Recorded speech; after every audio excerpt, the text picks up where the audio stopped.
Hi friends, ఇప్పుడు మనం కొప్నూరులో ఉన్న శ్రీకృష్ణ టెంపుల్ దగ్గరకు వచ్చేసాం. ఎట్లా ఉందో చూద్దాం పదండి.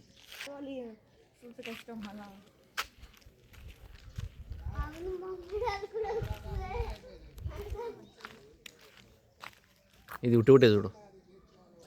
ఇది ఉట్టి కొట్టేది మన సంక్రాంతికి ముగ్గులు వేసాం.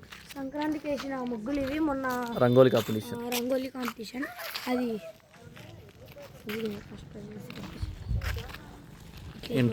ఎంట్రీ అక్కడ ఉంది. ఎంట్రీ గేట్ అక్కడ ఉంది.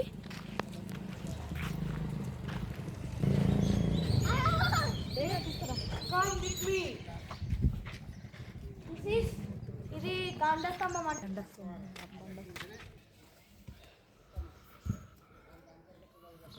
ధ్వజస్తంభం, గంట స్తంభం. ఇది మన ఇదేంటిది?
ఇది ఏంటిదంటే లోపల అభిషేకం చేసిన నీళ్ళల్లో ఇక్కడ వచ్చి దినబడతాయి.